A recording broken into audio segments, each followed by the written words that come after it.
ఆంజనేయం ప్రసన్నాంజనేయం ప్రభాదివ్యకాయం ప్రకీర్తిప్రదాయం భజే వాయుపుత్రం భజే బాలగాత్రం భజేహం పవిత్రం భజే సూర్యమిత్రం భజే రుద్రరూపం భజే బ్రహ్మదేవం వటంచుం ప్రభాతంబు సాయంత్రమీ నామ సంకీర్తనల్ చేసి నీ రూపు వర్ణించి నీ మీదనే దండకం ఒక్కటించేయనూహించి నీ మూర్తిని గాంచి నీ సుందరం పెంచి నీ సదా సుందరై రామభక్తుండరై నిన్నునే కొల్చెదన్ని కటాక్షంబునందూచితే వేడుకల్ చేసితే నా మురారించితే నన్ను రక్షించితే అంజనాదేవి గర్భాన్వయాదేవ నిందించనేనంత వాడంతయాశాలివై చూచితే దాతవై ప్రోచితే దగ్గరం పిలిచితే తొల్లి సుగ్రీవునకు మంత్రివై స్వామి కార్యంబునందుండి శ్రీరామ సౌమిత్రులను చూచి వారిని విచారించి సర్వేషు పూజించి యవ్వానుజుంబంటు గావించి యవ్వాలిని చంపి కాకుత్సతిలకుందయా దృష్టి వీక్షించి కిష్కిందకే తెంచి శ్రీరామ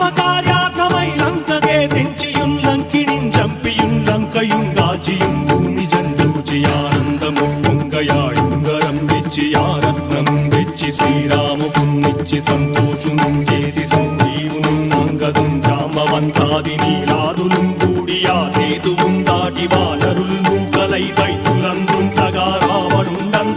రావణుండంతకారాగ్నియుగ్రుండుడై కోరి బ్రహ్మాండమైనట్టి ఆ శక్తి నిన్వేసి ఆ లక్ష్మణున్ మూర్ఛ నొందింపగానప్పుడే పోయి సంజీవిని తెచ్చి సౌమిత్రికిన్నిచ్చి ప్రాణంబు రక్షింపగా కుంభకర్ణాది వీరాళితో పోరాడి చండాడి శ్రీరామ బాణాది వారందరిన్ రావణుం చంపగానంతలోకంబురానందమై ఉండనవ్వేళనన్న విభీషణం వేడుకందోడు కన్వచ్చి